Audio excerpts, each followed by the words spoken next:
This story appears in every gospel. The details are different. The perfume, the fragrance, this moment that is strange and wonderful, that's the same. In some of the gospels, it is an unknown person. One of them, she's a sinner, and everyone assumes that means she's a sex worker.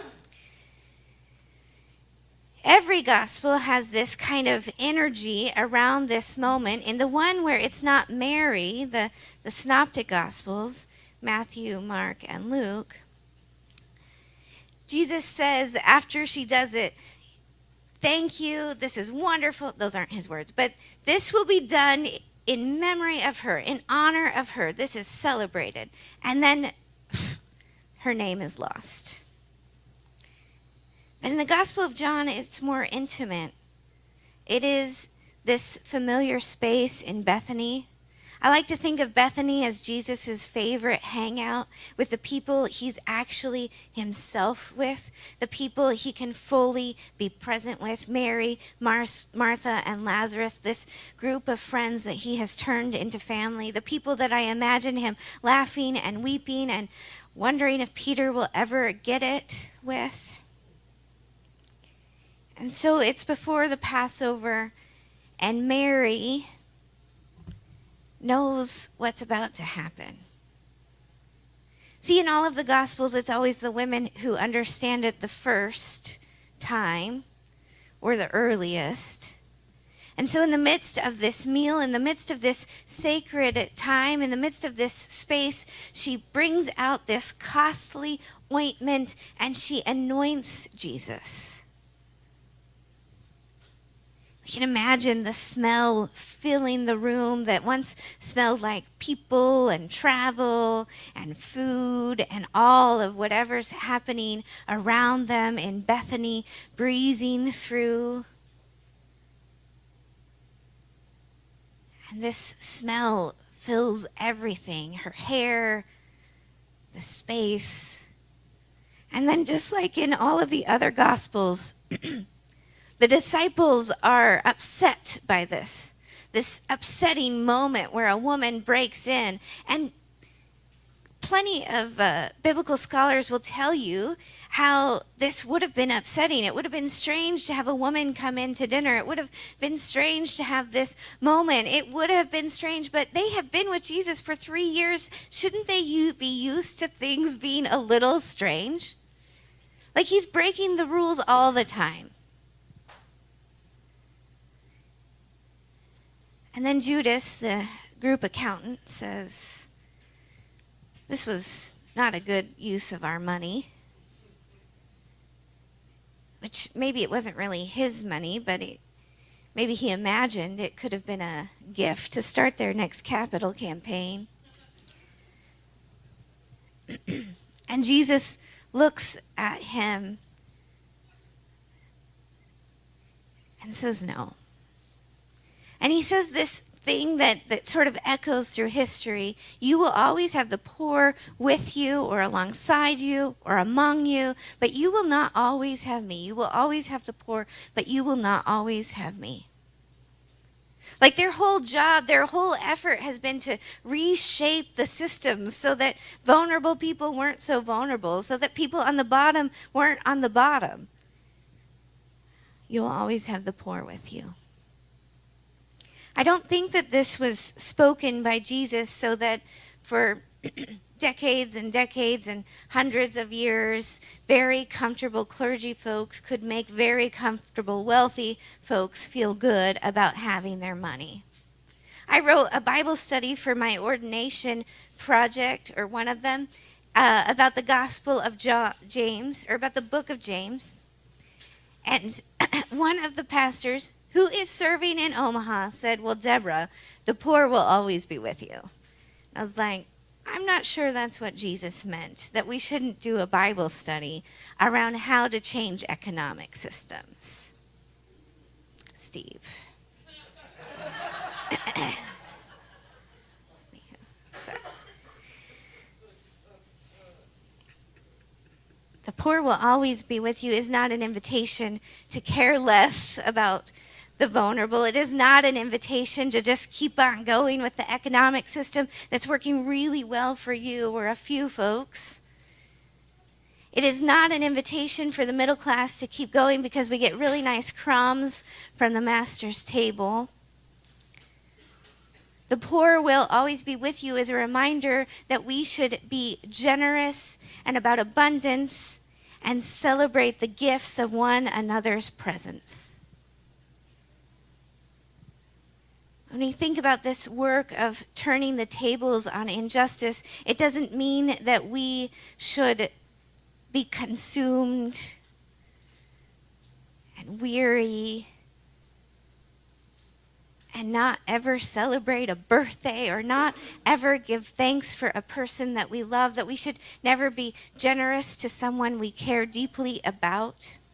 This is a moment of preparation for burial, and she brings out this perfume when Jesus can still smell it. She brings out this costly gift when Jesus can still receive it and know the resolve and the care that he is so beloved by this community.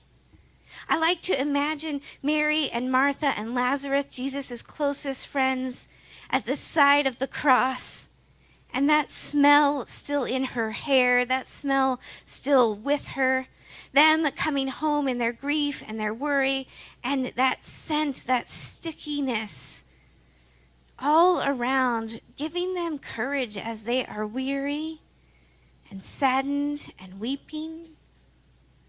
Jesus' ministry is about everyday moments with everyday people, and everyday people have this extraordinary generosity. His ministry is not surrounded by powerful folks or notable folks or folks who are of any interest to almost anybody at any point in history. They are notable because of their generosity. They are notable because of the everyday way that they care for the needs and the worries and the hopes and the dreams of one another. Every day is sacred. This doesn't happen in a marble cathedral. It doesn't happen in a separate place. It happens in a humble home where a brother and two sisters live. No servants. They serve each other. As we think about our work in the everyday, we sometimes put the sacred as something so far off and so far away, and something that has to be like bedazzled with gold and jewels, and a moment that probably needs some kind of chanting or incense. That'd be nice. Unless you have asthma, then suboptimal. The painting that I want to invite you for this week is called Shoes. I know that sounds super fancy. If you want to look it up on your phone, Shoes by Vincent van Gogh, you will find a very old, muddy pair of shoes that are painted beautifully.